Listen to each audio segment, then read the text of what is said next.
Assalamualaikum. Waalaikumsalam ya Pak. Ya, ini terkait dengan tugas saya.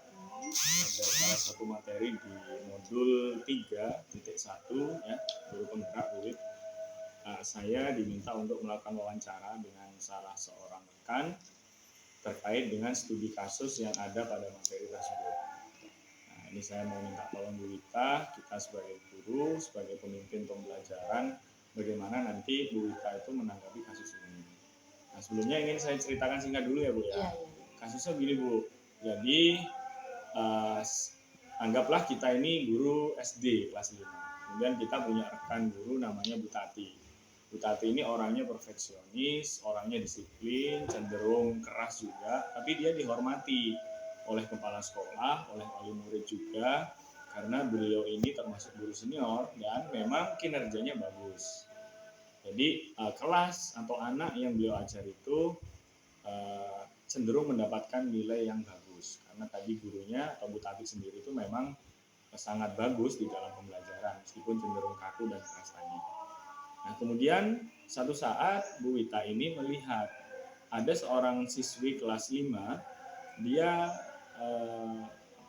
menangis dengan suara yang cukup keras karena dia dihukum berdiri di tempat yang panas di bebatuan sekolah di depan kelas 5 dijemur di situ oleh Bu Tati ini. Kemudian dia menangis, ya kelas 5 dia menangis keras.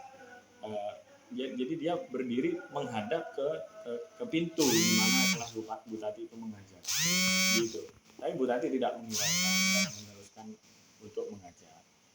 Nah, pertanyaan pertamanya Bu Wita, sekali lagi dari sudut pandang Bu Wita sebagai seorang guru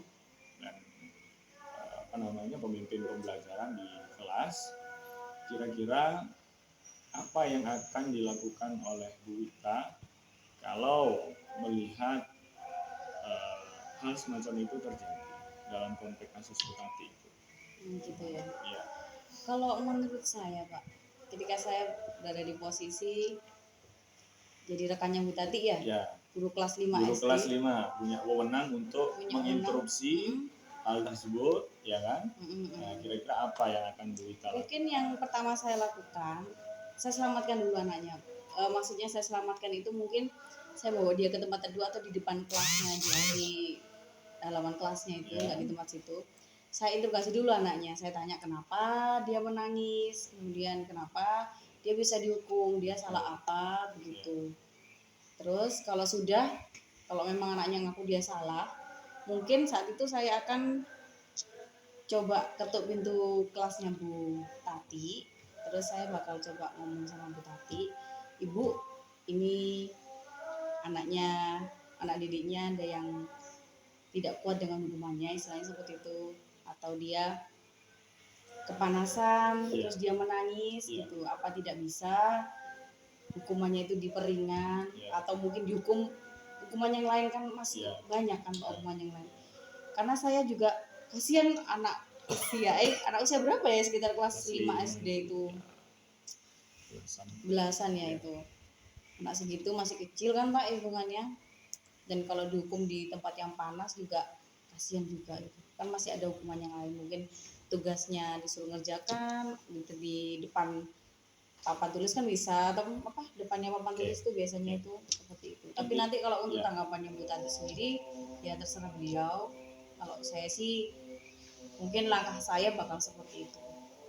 Ya, berarti intinya Bu Wita akan menginterupsi ya, karena tidak setuju dengan hukuman seperti itu ya Bu ya. Kurang setuju. Nah, kalau menurut Bu Wita sendiri hukuman itu seperti apa yang kira-kira menurut Bu Wita ya boleh dilakukan atau bisa dilakukan ketika anak itu melanggar aturan atau melanggar kesepakatan di dalam pembelajaran? Iya, kalau saya itu biasanya memang dari awal pembelajaran saya selalu mengadakan perjanjian. Jadi perkenalan itu saya selalu perjanjian. Jadi saya ngajarnya seperti ini. Nanti buku tugas sendiri, buku tulis sendiri. Kalau enggak nanti ada dapat hukumannya seperti apa, itu saya lempar ke mereka lagi. Jadi saya tidak memberatkan mereka dan saya juga mengajari mereka untuk tanggung jawab seperti itu. Kalau saya, jadi hukumannya tergantung dari apa yang dia lakukan, Ya. kesalahannya apa, sebanding tidak begitu. Kalau saya seperti itu. Oke, begini Bu, jadi saya prinsipnya juga setuju dengan jawaban Bu Wita tadi. Namun ini ada sedikit tanggapan, saya boleh ya Bu ya Boleh. menanggapi. Jadi ada satu paradigma baru di dalam pendidikan itu, bahwa yang pertama guru sebelum masuk kelas itu harus membuat yang namanya kesepakatan kelas dengan anak-anak. Bukan kontrak belajar, bukan perjanjian, tapi kesepakatan. Iya, betul. Yang mana kesepakatan ini itu dirumuskan bersama oleh anak-anak. Di situ guru tidak ada pressure kepada anak-anak harus ini harus itu, murni keinginan anak-anak itu apa, tapi guru boleh mengontrol mana yang layak mana yang tidak. Nah kemudian dalam kesepakatan kelas itu bisa dikatakan tidak ada reward dan punishment. Nah lalu bagaimana Pak kalau ada anak yang salah, maka kita tinggal memanggil anak itu, kemudian anak itu kita minta baca lagi kesepakatan yang sudah disusun di awal itu.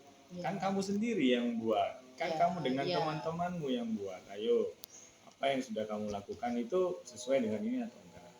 Dengan harapan anak itu akan sadar, kemudian dia ingat kalau dia dulu pernah membuat kesepakatan kelas dan akhirnya dia tidak mengulangi lagi tanpa harus adanya reward dan punishment. Karena secara teoritis sebenarnya reward dan punishment itu ada atau lebih kuat aspek negatifnya untuk anak secara psikologis gitu. Nah gitu, itu tanggapan saya atas jawaban dari Bu Wita.